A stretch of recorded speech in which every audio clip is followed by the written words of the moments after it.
তোমার ছেলে আমার কেড়ে সব মাছ ছেড়ে দিয়েছে।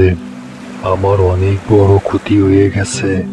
রবিন তো ছোট মানুষ, ও তো এতটা বুঝতে পারে নাই, না বুঝে হয়তো কাজটা করে ফেলছে। বুঝে করুক আর না বুঝে করুক, আমার কেড়ে সব মাছ চলে গেছে। আমি এর ক্ষতিপূরণ চাই। ভাই, আমার কাছে তো এত টাকা নেই, আমি কিভাবে ক্ষতিপূরণ দিব? আমি তা জানি না তুমি কিভাবে দেবে আমার ক্ষতিপূরণ, তবে এটা বলে দিচ্ছে আগামী কালকের ভেতরেই আমার ক্ষতিপূরণ চাই চাই, এই বলে দিলাম।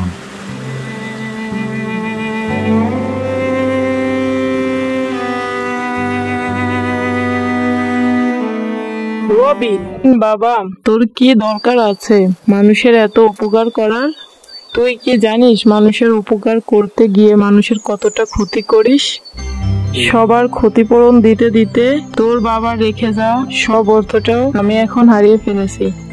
মা, আমি তো সবারই উপকার করতে চাই, কিন্তু উপকার করতে গিয়ে কিছু কিছু মানুষের ক্ষতি হয়ে যায়। আর ক্ষতি হলে আমারই বা কি করার আছে বলো মা? আমি তো আর ইচ্ছা করে এমনটা করি না মা।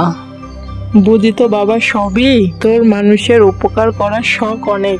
আগামীকাল তুই পশ্চিমের জঙ্গলের ভিতরে যে বটগাছটি আছে ওই বটগাছের নিচেই বসে থাকবি।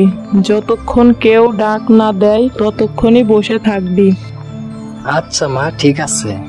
এখন তুই ঘুমিয়ে পড়, আগামীকাল সকাল সকাল ঘুম থেকে উঠে প্রার্থনা করবি।